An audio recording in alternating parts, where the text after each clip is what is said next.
السلام عليكم ورحمة الله وبركاته بسم الله الرحمن الرحيم وأنا معلم محمد إبراهيم waxaan halkan kasii wadanaynaa casharadeen imtixaanaha aan ku baranaynay accounting basic waa muhiim oo mataqaana qofka haduu accounting basic ka dhisan yahay basic accounting uu yaqaano waxa u fududaanaysa inuu fahmo comparison accounting sida QuickBooks iyo Tally-ga iyo Page-ga iyo whatever any software oo comparison accounting qofka haduu accounting basic si fiican uga dhisan yahay ama accounting basic uu yaqaano waxaan u fahmi karaa comparison accounting qaabka ay ku shaqeeyaan mataqaana marka maadaama aan YouTube-kayga aan kusoo gudbiyo comparison accounting-ga waxaan rabaa mataqaana inaan halkan aan isku daba dhinac wado accounting basic iyo casharada comparison accounting-ga waayo qofku waa adkaanaysa inuu comparison accounting inuu fahmo haduu accounting basic aqoon hadda problem-kan loo diro casharka problem-ka labaad waaye oo aan mataqaana soo gudbinayo aan la wadaagayo asxaabtayda oo ahaa accounting basic problem-ka labaad waaye kan mid baa ka horeeyay su'aashana weydii waxay ahayd journalize the following transaction in the book of Muna 2020 June يعني waxaan loo diray maxaa transaction-ka buugga Muna ayaan loo diray 2020 bishii lixaad su'aashooda waxay noqotay start business with cash $45,000 يعني Muna ayaa waxa ku bilowday ganacsi 45,000 waxay ku bilowday lacaga marka maxay journal entry ahaan noqonaysaa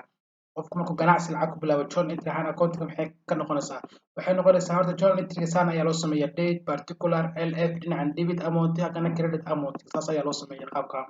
waxay noqonaysaa cash account to capital account $45,000 must be debit iyo credit waa inay isla kaadaan oo si siman noqdaan xaggan hadaa 45 ku geliso xaggan inaa 45 ku gelisaa tan waxa loo yaqaan narration yani waxay ku qeexaysaa dhacdadan ka debit credit ka ah waxay yihiin ku qeexaysaa waa maxay being cash bought into start business yani Muna waxay keentay lacag waxayna ku bilowday ganacsiga lacag cash ayay ku bilowday waaye dhacdada labaad waa maxay paid into bank 25,000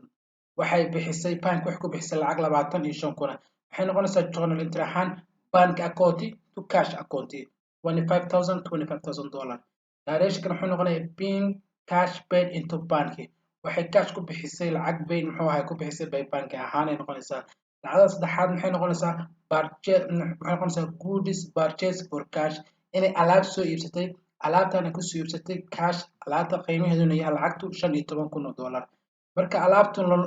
lama caymin lama sheegin alaabta waxa lama dhihin laakiin waxa la alaab muxuu ahaa si general ay wax ku soo iibsatay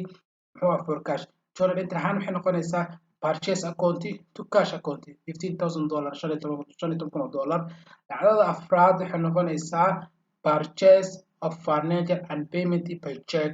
5,000 يعني inay alaab soo gadatay qalab furniture qalabka guryaha ayna ku bixisay by check ahaan ku bixisay oo check ay ku bixisay journal entry ahaan waxay noqonaysaa furniture account to bank account watan furniture account to bank account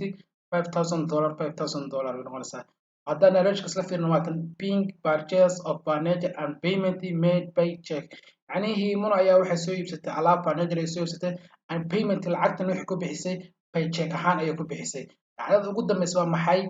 sold goods for cash inay mataqaana iibisay alaab laga iibiyay alaabta iibisay qiimaheedu yahay $30,000 yani iyada customer-keeda alaab ka iibisay iyaduna lacag ayay heshay maxay journal entry ahaan noqonaysaa waatan cash account to sales account $30,000 being goods sold for cash waxay iibisay alaabtaasoo mataqaana hadhow mataqaana lacag ah ay ka heshay alaabta mataqaana credit ma ahayn waxay noqotay cash mataqaana transaction bixid oo cash ahaan ayaa mataqaana lacagta ayaa loo siiyay oo qiimaha alaabta wuxuu ahaa $30,000 marka debit iyo credit must be equal ay noqdaan waxaa soo baxday 120,000 xagana 120,000 120,000 xagana 120,000 marka muxuu ahaa journal entry-gan ilaa 5 xabo saasaan u qaadanayna kuwa kalena insha Allah soo wada marka qofka haduu account basic fahmo waxa uu fududaanaysaa sidoo kale inuu mataqaana uu fahmo mataqaana comparison accounting-ga hadda waxaan mataqaana shantan dhacdo inta ayaa ku koobay casharkan wassalaamu calaykum waraxmatullaahi wabarakaatuh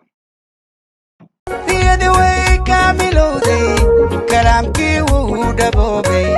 كلي لاب فرح عدونك عادي دادكو كوكعين جرخص المال انتا